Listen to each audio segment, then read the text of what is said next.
Bork Laser. Bum, bum, bum, bum. Maybe dead. But if he would have touched Justin King, we would have killed him. So good thing you didn't touch Justin King. You hit all the refs you want, not Jay King. Not at all. Is John Cena done? Find out. We can't start from the bottom. We'll get there. We'll build up your enthusiasm. Yeah. And then just explosion. The show starts off the only way it could. Brock and a Cena promo, showing from when Brock came back. It showed the grandeur of WrestleMania. It turned into, and then Brock come back, wrecking havoc. Shows the whole thing with the bloody mouth and all the destruction. Hey, was the bloody mouth excessive at the time? Yes. How's it feel now? Yeah, exactly. Excessive at the time? Yes. Now, chump change. Oof.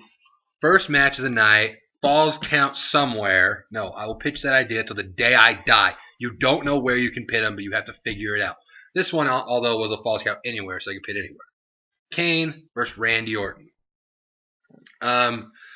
This match, it was just I don't know, it was just slow, and it's just couldn't get into it. The crowd was into it, but that's because they were in the crowd. Yeah. I mean, I don't care if Hornswoggle's fighting the Big Show in front of me, I'd be like, yeah!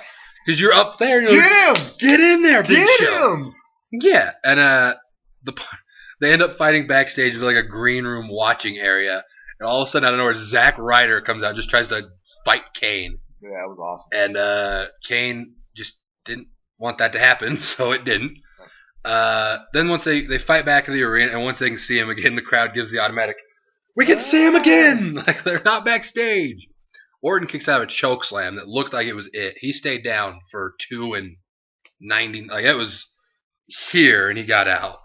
Kicks out of a choke slam, and then he gets a chair. And I said, hey, if he tombstones him, I'm cool with it. Yeah. Picks him up for the tombstone. Orton counters out, says, hey, hey, hey, oh! RKO after the little shimmy. I hit my head on the wall. Bork, Laser, lost. 1, 2, 3. RKO on the chair. Randall Keith Orton is your victor, so he wins the series 2-1.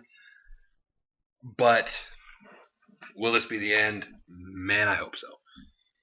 No more promos about his family. And is Paul Bearer frozen? Someone Google it.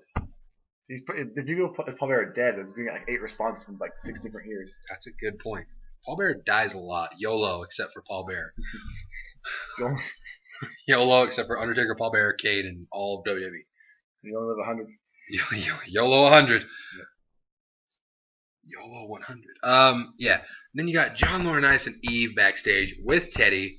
Something would do with champagne. I can't really remember. I just wrote down 4 words. Let me get this one. Oh, yeah. So Eve pours some champagne. So let's celebrate. And then Triple H calls out. And he goes, I got to go by. The boss is calling now. So John Eve's just So John Laurinaitis leaves the room on the phone with God. What did God say?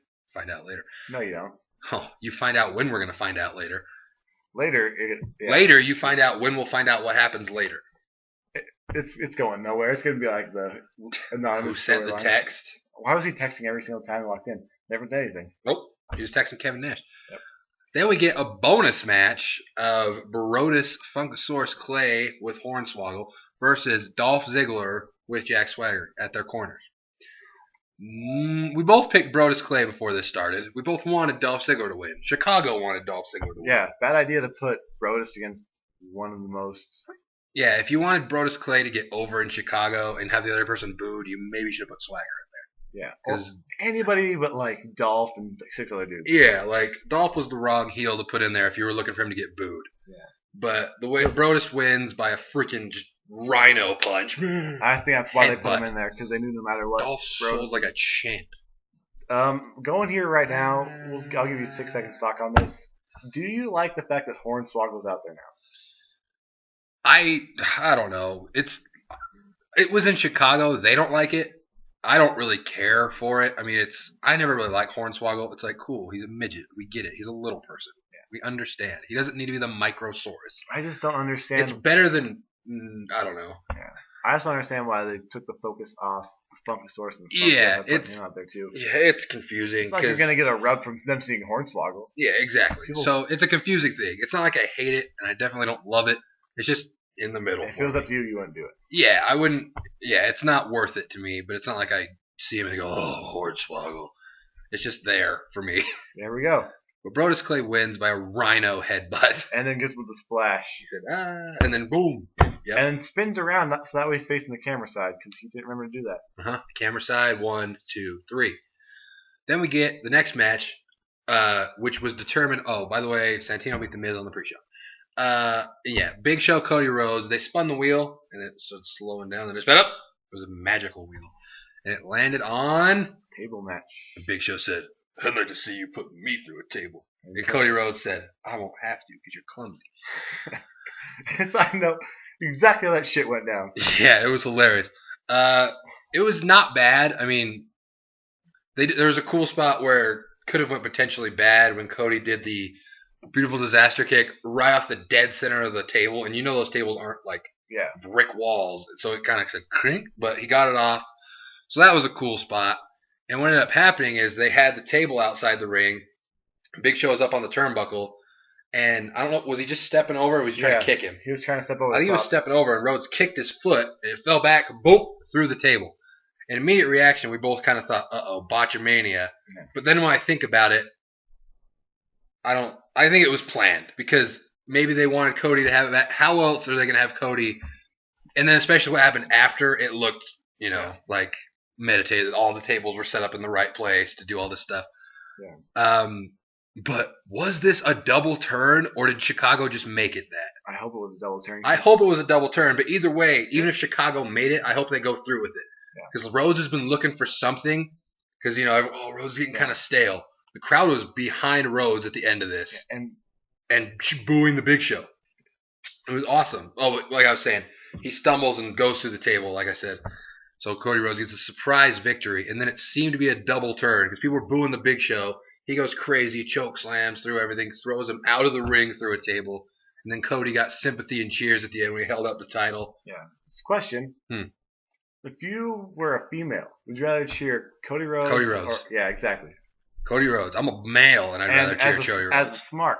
I'd rather cheer Cody Rhodes as anything. And even my cousins were little kids, and they were cheering for Cody Rhodes. Then why isn't he a face? He might be now. He's gonna be. It makes sense. I hope they make this happen. You know what I mean?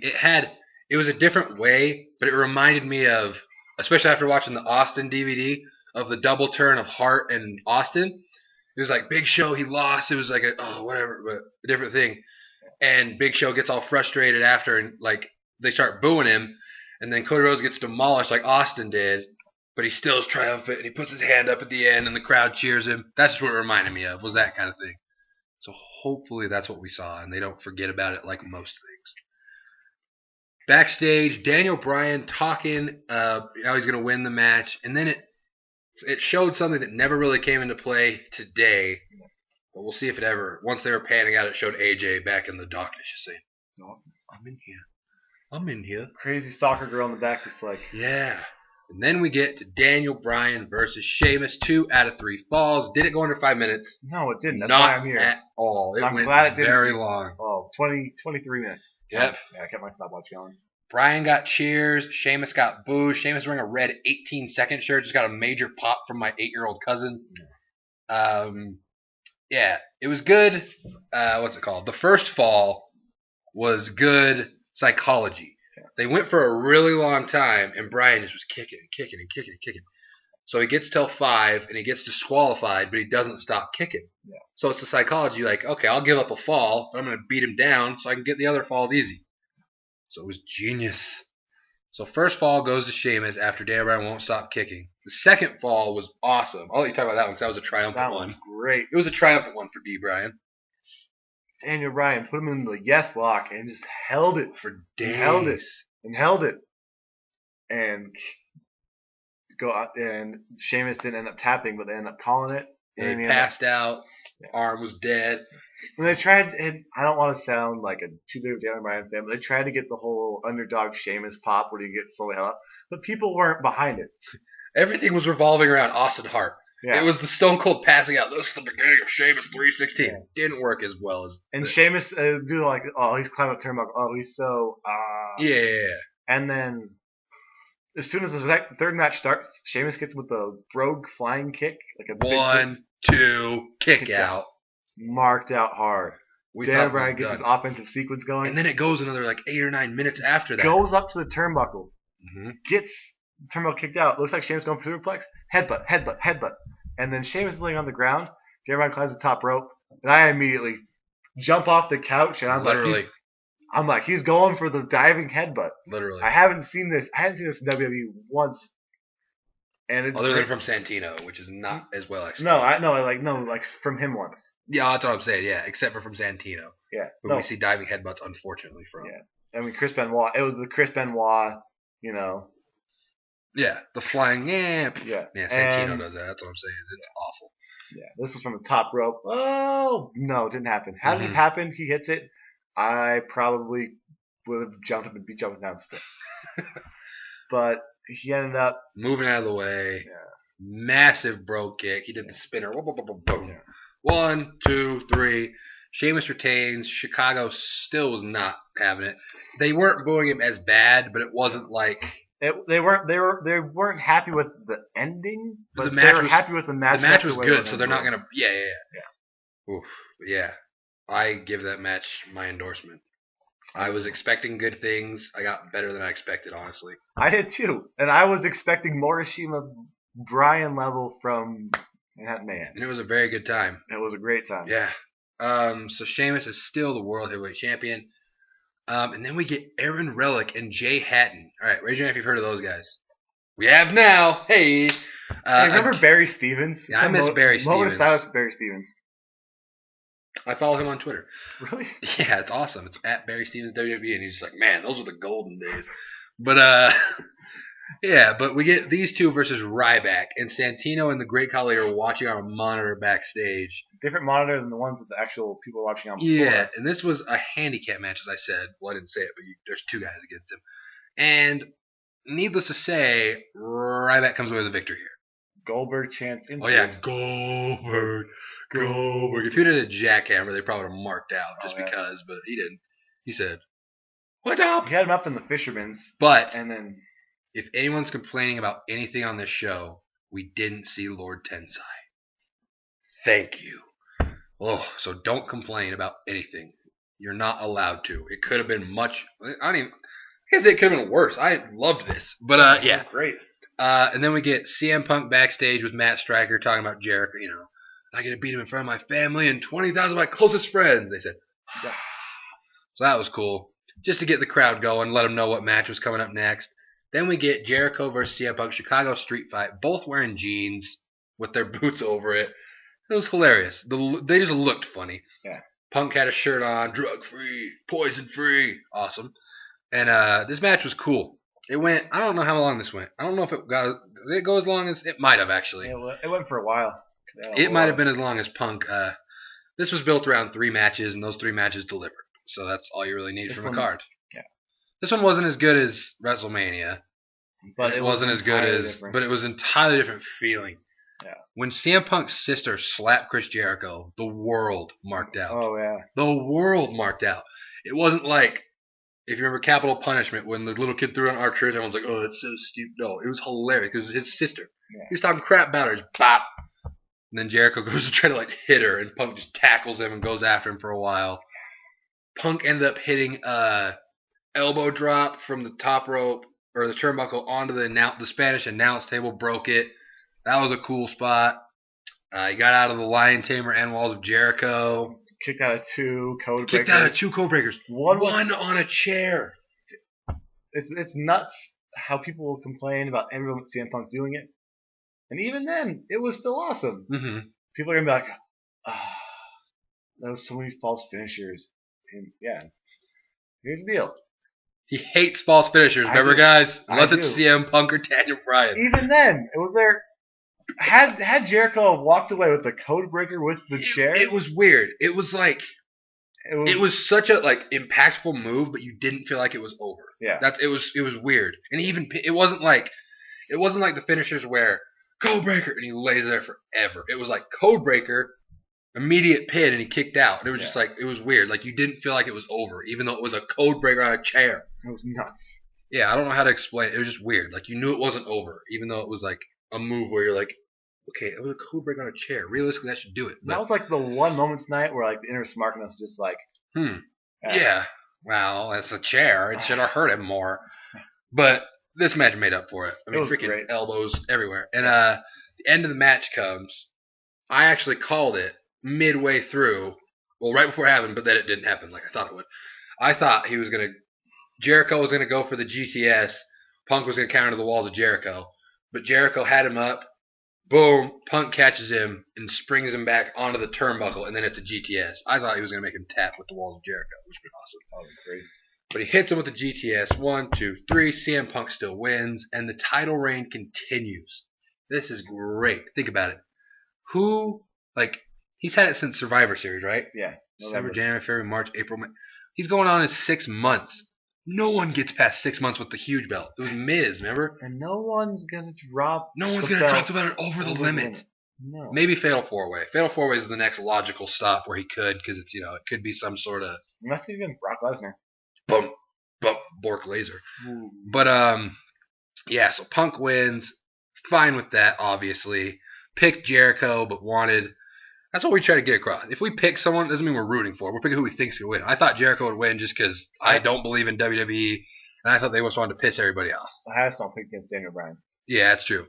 And then we get backstage with Eve, and Beth's back there with the Bella twins, and Eve comes up and says Beth is not clear to compete, so the Nikki Bella, I was going to say the Bellas, Nikki Bella is going to have a mystery opponent, and immediately we both thought, Karma.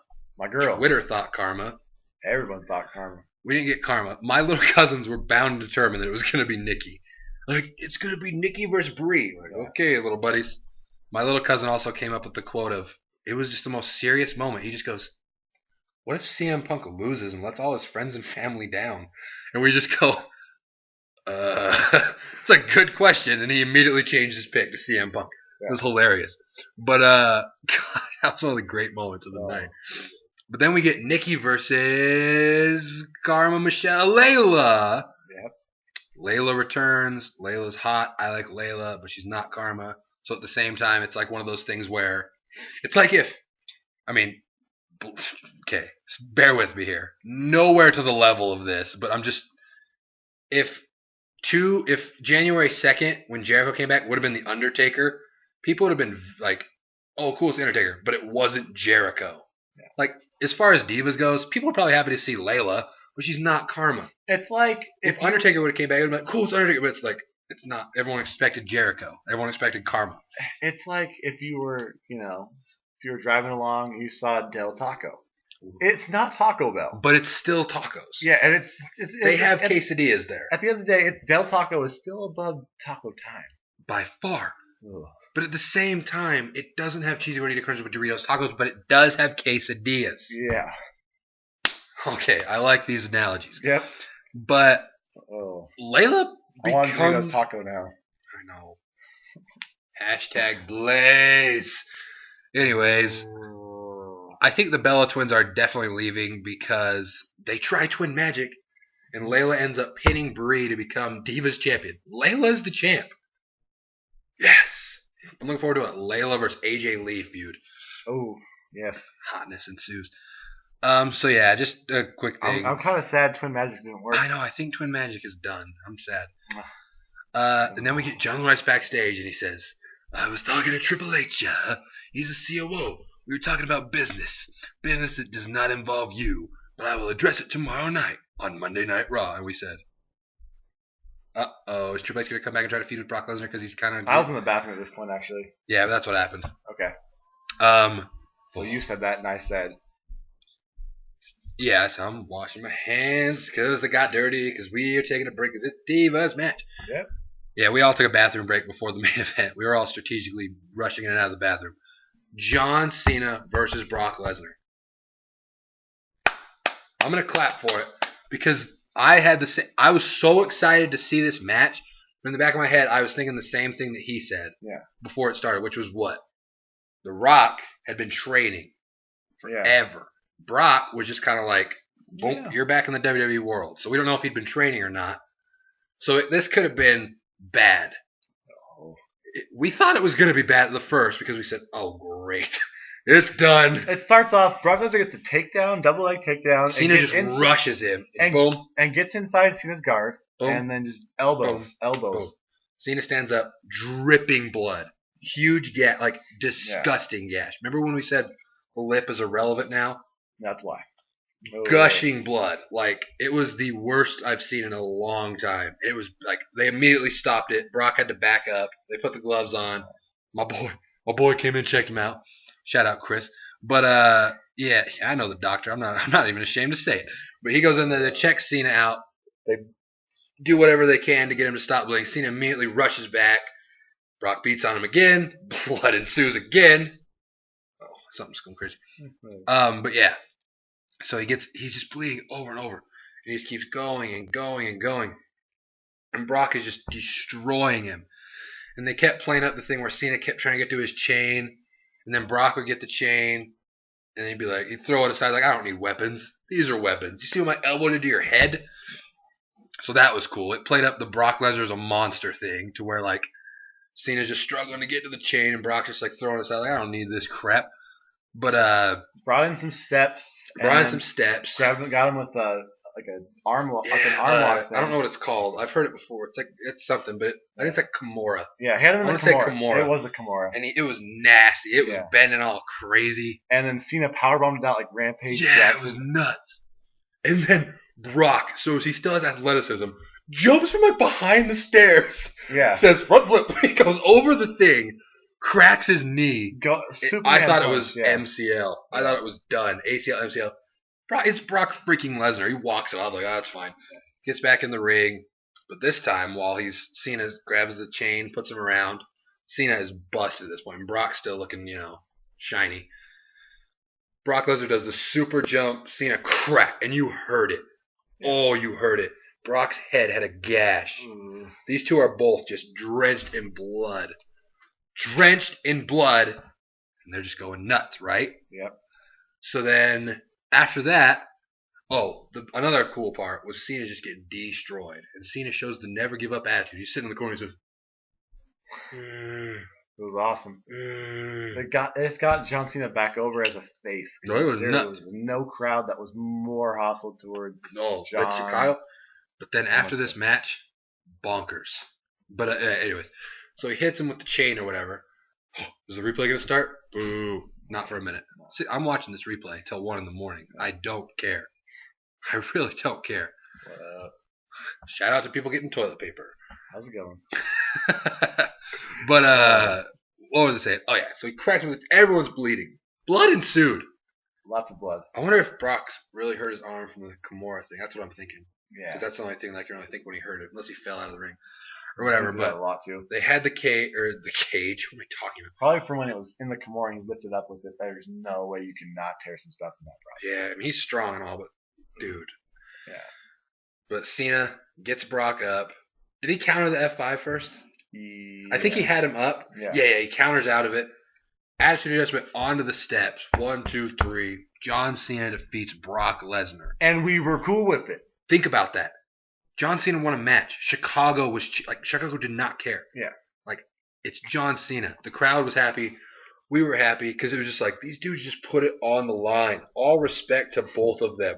Especially Cena. Yeah. I mean, Brock ended up as just about as bloody at the end, but Cena took it for a lot longer. Yeah. And just kept coming back. I just saw blood and said, I'm out of here. Yep. But Cena was a man tonight. So John Cena wins, and Brock just rolls out of the ring. No funny business. No going back to attack Cena. Just walks out like a man. Oh, and some little kid tapped on the shoulder. He goes... And the guy goes, whoa! Daniel Bryan guy says, hey, man. But yeah, Brock just walks out. Yeah. No shenanigans. Just beat him in the middle of the ring. Walked out like a man. Took it well. Didn't throw a hissy fit. Yeah. So apparently we're not getting Monday Night Raw starring Brock Lesnar. Apparently we're not getting Monday Night Raw starring John Cena for a while, Yeah, because after the match, Cena asked for a mic. And it was almost like one of those moments where you didn't know if he knew he was still on air. Yeah. The stuff he was talking about. Big guys, small guys, good guys, bad guys. We put it all on the line for you guys every night. And he's just drenched in blood. And he said something like, my boss is probably going to fire me or something. He's probably going to do it on air. He's probably going to do it on air. I don't care. So if this is the last time, I'm glad to have done it in front of Chicago, Illinois. And they go nuts. Like, they weren't booing him. Yeah, it was nuts. Like, Cena might be, and Cena's like, I can't feel my left arm. His left arm was just hanging. And it told the line between a worked shoot and like a shoot. Exactly. That's what I'm saying. It's almost like he didn't. It made you feel like, oh crap, the cameras are still rolling, and that's what you want. Because John Cena is the last guy you think to do a worked shoot. It was so controversial when John Cena said professional wrestler. Yeah. This was miles beyond that. Yeah. He calls Chicago the best wrestling city in the world. Wrestling city. He's like, I know this is CM Punk's town, but above all, this is a wrestling town. And that was true. It is. But he basically just said, hey, if this is it for a while, I'm glad I got to go out in Chicago, Illinois. So, shout out to John Cena. Yeah. Anybody that's still hating on John Cena has daddy issues or something. Yeah. Or they're just trying to be different. His character is just... Yeah. At some point, you got to give credit where credit's due. And the dude took a beating, and the dude was real about it. And he put it on the line. If he's really injured, hopefully he gets back soon or takes as much time off as he needs because he deserves it. When's the last time he had time off? Never. His broken neck or whatever from Batista. So like 2-3 years, maybe. Yeah, because he did not miss. No, he doesn't take time off. Ugh. So say what you want about him, but the dude is a man. Like, and with how everything else turned out this entire review, WWE's just fine. It sucks to lose somebody like that. But they'll be fine without him because they got Bork Laser. Yeah, they got Bork. They have Punk in a whole new level. Jericho is going to be around for maybe a few more months. I don't know what he's going to do, but whatever. Yeah. Hopefully Daniel Bryan. He's starting to get traction. Yeah, Daniel Bryan is looking more legit now. Obviously, they have Sheamus doing what he's doing. Yeah. Cody Rhodes is getting... Hopefully, Rhodes will be over as a face. Yeah. I think they're finally starting to let Randy Orton start coming back up. He was the promotion for Over the Limit. I don't want to see Sheamus Orton unless Orton destroys him. Ugh. Santino. Will you ever cheer louder for Randy Orton than if he fights Sheamus? Oh, man. He fights the Great Khali in a loser leaves town match. That's true. That's a good point. But yeah, so... Take us out. We don't know when we're going to see John Cena again. But either way, thank you. I'm pretty sure Triple H is going to take over your spot tomorrow. The time is now. My time is now. His time is up. He broke his arm. Look forward to seeing Triple H. Look forward to seeing Triple H tomorrow. But that is all. Just shout out 1 out of 10. I don't know. 10. We'll give it a 10. You know why? There's nothing else I can nitpick, but I'm not. Yeah, it's like I'm not mad about anything. This is the first pay-per-view in a while. Like even WrestleMania, The Rock won. In the back of my head, I was like, Big Show beat Cody Rhodes. That was stupid. Sheamus in 18 seconds. There was a lot of stuff. Like, The Rock overshadowed it all for me, but I was still like, it could have been better. This, realistically, Kane Orton, what more did you expect from it? Like, if you were going in expecting more than what you saw, then that's your own thing. And it got the crowd going. It got the crowd going. Cody Rhodes won, so that's awesome. Daniel Bryan Sheamus better than expected. Punk Jericho, good. Brock Cena, expectation up here. Like, if UFC people were tuning in to watch that, like, how are they going to talk? Like, wrestling, like, what else? You know what I mean? Because Brock probably brought a lot more eyes in. They're probably like, whoa. Especially when they see this is what they do? Oh, yeah. So, we'll give it a 10. I'm not even scared to say a tip. If it's 4.6, we don't care. 10 out of 10. Like, we I was loved kind of skeptical buying this beforehand, but I'm glad we did. Yeah. Money well spent. Money well spent. Subscribe above for more 10s out of 10s on things that deserve it. Because most people will not give you 10s out of 10s on things that deserve it. They'll find something. And they'll find something. Randy Orton and Kane brought it down 7 grades. They're not freaking 7 grades. Like this video. Comment below. We're going to watch as much of the replay as we can. Which for me will be all of it. Good night, everybody. Here comes the pain. Good night, everybody.